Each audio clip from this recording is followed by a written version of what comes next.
Yeah, so there's gonna be a new manga about thighs. Nope, you didn't hear me wrong. It's all about thighs. That is crazy. Anyways, though, we are getting closer and closer to getting the end, a very rushed end or unsatisfying rushed end of Gachiakuta, because there just seems to be a lot more problems as the series continues on. As it feels like all of the My Hero Academia fan base has shifted over to this series and bringing along the worst people imaginable. Now, it gets worse.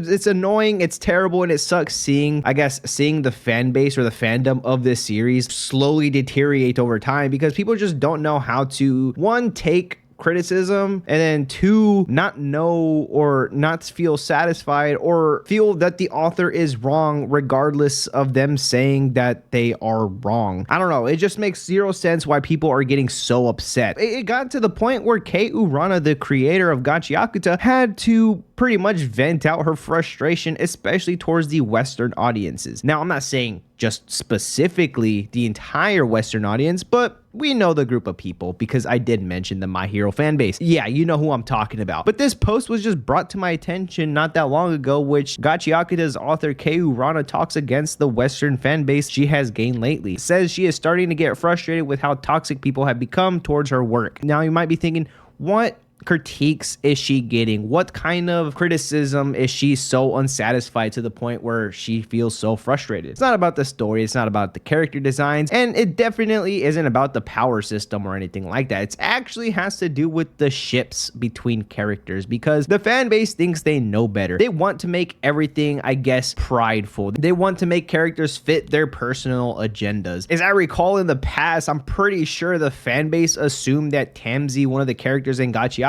was a transgender, and everybody pushed it. Everybody wanted it. Again, not everybody, but the people within that fan base. So I'm just going to be referring to everybody as them. Everybody wanted Tamzi to be a transgender. But then Kei Urana steps in and says, I don't really think that's the case. People just did not like that response. I mean, they just started critiquing. They were like, oh, well, if you're going to make a series that has a lot of these flags for us, it just feels sort of misogynistic or homophobic if you go on and say, no, this is not what you thought it was. So what are you thinking? Are you crazy? Not necessarily her response, but, you know, she laid it softer to those people and just said simply, no. Tamzi is not a transgender, and I don't know where you got that information from, which is a fair answer back. I mean, literally, that's just a fair response to give as the creator of Tamzi. What more do you want her to say? I apologize. I mean, she didn't intend for him to be that way, but because you assume that stuff, I mean, aren't y'all supposed to not assume? Anyways, though,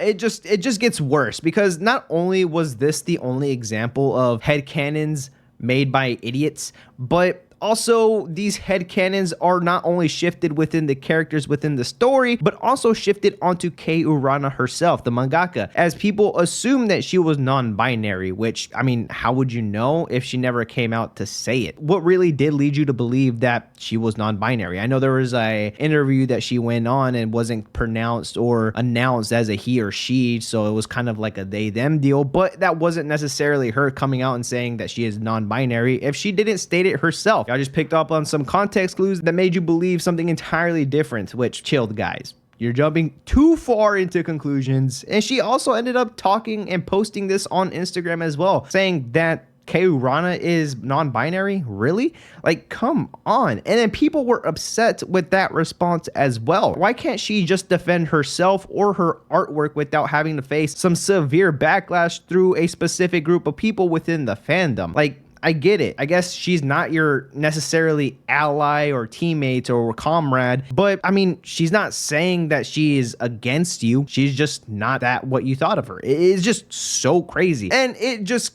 consistently keeps bugging her, as recently she did a live stream on Instagram, but she had to end abruptly because she was getting called a lot of those things, a lot of the questions that were brought up or a lot of the assumptions that were brought up in the past. Is she non-binary? Are these characters, you know, gay and are for each other? You should ship them or whatever. It got to the point where she felt so uncomfortable. They even got like comments calling her a racist. What was happening? Like, why are we doing this to a mangaka? She is just simply writing coming up with one of the greatest stories of all time. Can y'all not just respect what she wants to do with this series without y'all having to throw some pissy fit so that this author can just write something that fits your agenda specifically? Like, it just makes zero sense. She can't say no, and apparently the fandom is correct all the time. Stupid. Stop being stupid. Now, if you really want to know what she truly feels about this whole scenario, you got this right here, and it's roughly translated. She says, from my perspective, this is a common sense rule, but if nobody says it, things will turn into chaos, so I'll say it. If someone brings up unofficial settings or outright incorrect ones right in front of me and keeps saying, what do you think about this? Hey, look at this. What do you think? Hey, over here again. Of course, I'm going to reject it. Maybe people have forgotten, but I am part of the official side of Gachiakuta itself. What frustrates me is not the unofficial setting themselves, it's the people who throw childish tantrums about them. Now, this is probably wording it better than I am, but it's not bad or it's not terrible to have these headcanons. It's not terrible to come up with these ships. I mean, you do you, man, and you know, nobody is going to judge you for it. But once you start throwing tantrums, as she says right here, that's when it starts to get annoying, not only for the author herself, but as well as the community. Because why? You're making the entire face of Gachiakuta look absolutely terrible.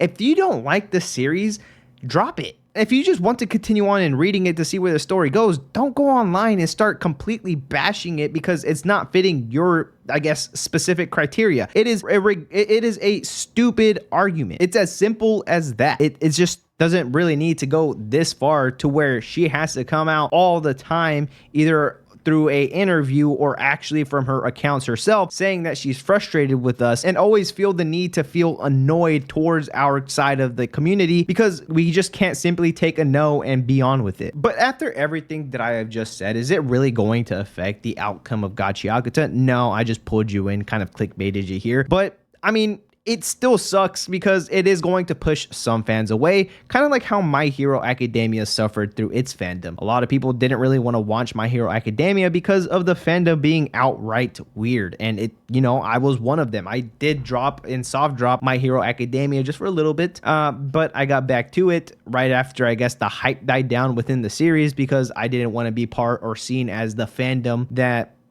supported some of the weird stuff that they did. It's not really going to happen with this series. I really don't see that happening in the near future. In fact, if the author herself is actually pushing back against those things, I really do see this series just continuing on as if nothing ever happened. It's just right now, it's absolutely hot news that these people are just childish. But anyways, guys, let me know what y'all guys think down in the comments. Do you think Kei Rana is doing the right thing, responding to the community and being active as possible, denying all of these, I guess, if you want to call them, allegations for their characters and for herself? Or do you think she's going a little bit too far and beyond and should just not use or not be so active and just continue on writing Gachiakuta? I really do like how active she is, and I'm proud of her for voicing her opinions as well. Anyways, if you made it this far into the video, appreciate y'all for hanging around. If y'all like what y'all see, why not drop a like and subscribe, as that does help out on my channel a lot. Anyways, though, y'all have a wonderful day, and I'll see y'all next time. Adios, guys.